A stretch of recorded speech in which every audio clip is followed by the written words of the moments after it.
keep it mellow. Hey guys, and welcome to episode 69. My name is Raheel. What's good? So today is another review day, and today we'll be reviewing 13 seasons. No, wait, 13 reasons why. It's a habit.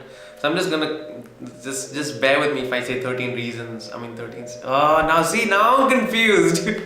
Anyway, so 13 reasons why. So it's a Netflix and chill. No, it's just a Netflix original. Sorry, one more thing, like Netflix and chill.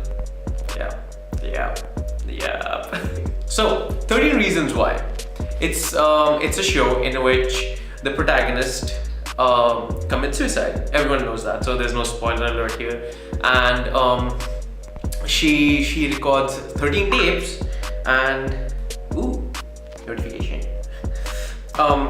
So she records 13 tapes, giving 13 reasons why she committed suicide, and each tape is basically a person. It's on a person in her life which led her to committing suicide. So I guess you're getting the gist now. So first things first that I need to clarify, like I feel it's a need since I've watched the show, is that 13 reasons why does not is not pro suicide at all. It does not tell you to commit suicide. It's not a show that says that suicide is good or that in any circumstance suicide is acceptable. What it does tell you is a story. First and foremost, it's a story, and like every other story, it's fictional. And just because it's a story doesn't mean that it is asking you to do that, or it is agreeing to the fact, or that it is like, you know, it supports the notion. Dexter is not Dexter. Hannibal is a show on cannibalism, but it's not pro cannibalism, right? So similarly, it's just a story. So if you are thinking that 13 reasons why is supporting suicide, and that, you know, it's not cool and that's why I'm not gonna watch it, so you're utterly wrong. And I feel like you should just watch it because it's a good show. And once again, we will be delving into the three categories of the show: casting, plot development, and how the thing is shot, cinematography of the thing. I'm just gonna stick with the word casting. First of all, it's not that great. Everyone's new. There's probably no one that you know in the show, so it's all new people. So I feel like because they're new, I personally had a sort of apprehension, like I judged them way too strongly. But if I was just enjoying the show, then yes, they played their roles perfectly. This is just my thing. Like I just don't feel that the cast did that much justification to the storyline. It could have been better.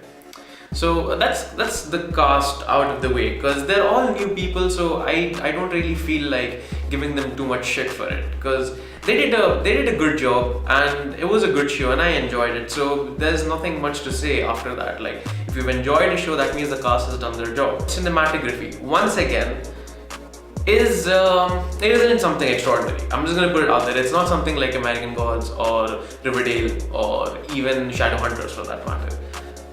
Excuse me.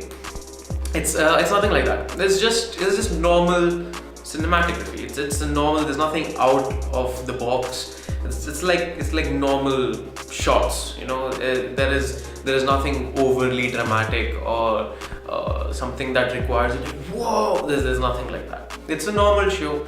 It has normal cinematography. So in that case, I'd give it about a 6, because although the show is a sort of show that doesn't require such things, there were places where it could have been a tad more well shot. I mean, I'm not giving them shit by any means, but I'm just saying that I have watched shows with better graphics.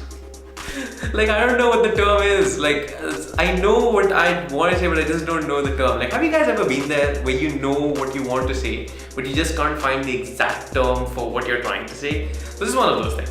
But anyway, I don't feel like they've cut corners, but I do feel like they just didn't go the extra mile in terms of casting and the cinematography. Now, the main part, the plot. Now, here is where, again, the show doesn't get sketchy, but it is very targeted. Like, if you're someone who doesn't like, once again, a slow plot reveal, or who doesn't like who doesn't like a protagonist who's very like, you know, who has no idea, or like who's just blundering around, then this is not a show for you. Because the protagonist is by no means a superhero or a supermind, I mean a mastermind, or like really brilliant or nothing. Like, he's just a normal kid from high school, so with a few issues. So if you're looking for someone who is strong and independent and a really, like, you know, alpha male lead, then nope, this show is not for you. Because by no means in fucking hell is Clay Jensen, who is the male protagonist of the show, an alpha. He's more like a zeta, like that's the last. Anyway, but the plot is very nice. So as I said, the plot is basically she kills herself, and then she has 13 tapes which are based on 13 people, and they say what they've done with her. I mean, why she has put them on the tapes, and what how they've contributed towards her on the path of suicide. So that's the show, and that's the plot. I mean, by now I think everyone knows it, even if you've not watched the show. So, but then the beauty of it lies is that every episode, there are 13 episodes, every episode is basically a side of the recording. So it's a tape-based thing, so it has two sides, so each side anyway, so each character's story is very nice. It's very relatable in a way. If you've gone to a high school where there are categories like, you know, popular kids, normal kids, and then the emos and shit like that, like how you see it in the West, like they have categories in their high school, different popularities, different groups, then you will 100% relate to this show, because it's a very high school, it's a high school environment, so it has all of those categories, and it portrays it to an extent of reality. Like it has a sense of reality in it, like it's not over exaggerated, not like Ekta Kapoor level, not like Indian series level. So I was pretty happy with that. But then again, there are a few places where it does go a tad bit out of hand. It because it's a show, so you know they have to put some spice in it. So yeah, it shows that very nicely throughout the show. And although there are a few places where it does get a bit like dramatic as such, I think, is that the term? Over dramatic, melodramatic, or something like that. So if it's like, if it's, there are places where it's like that, and yeah, that sort of got to me. Like I was like, that doesn't happen in real life, and even if it does, it's very select. So you will have those moments, but overall the plot progression is very nice. The way the story of the show is also very nice, and it's nice to an extent where you hear the aspect of Hannah Baker, who is the girl who commits suicide, and there are speculations for season 2 where it's basically the stories from the individual side, the people who are on the tapes.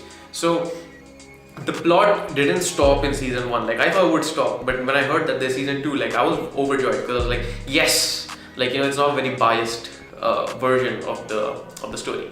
So you will have multiple versions of the story, which is nice, which means you get closure, and you know your doubts and stuff get cleared. So as far as the plot development goes, they thought it through, and the plot itself is very nice, and the plot development is also nice, since there is a season 2. But if there wasn't a season 2, the plot development is not that nice. Like, you get what I'm trying to say. So the plot, I would give it an 8.5 on 10. The 1.5 goes for all the extra stuff, you know, like all the lame scenes, the lame parts of the plot. Like there are parts, I mean, if you'll watch it, you'll understand. Like I do not want to spoil the show for you. The overall feel of the show, I guess that's the last thing that I review. When I finished the show, I didn't feel that sense of closure. Like the tapes were meant to give, it was like posthumous closure for the girl, right? I mean, that's what I feel like the show is. Like she's giving herself closure by speaking about everything that happened to her, and I didn't get that feeling at the end. I felt like there was something critically missing throughout the show. Like the feel part of the show, you know, like where you actually feel her, that part was not there for me. But then again, it's also possible because I'm a guy and, you know, I just can't comprehend what she was thinking or how she was feeling at that point. So if you're a chick and you're watching this and you think that I'm wrong and you think that just because I have a cock I can't feel it, then you might be right and I am not disagreeing with you. The overall rating of the show, I'd probably give it a 6. Like, you know, encompassing everything, I'd give it a 6. It is in the one of the best shows out there, but it's one of a pretty good shows that you could watch for 13 hours and it would not be a waste of your time and you'd actually enjoy your time while watching it. But it isn't like other shows like where you have to watch the next episode.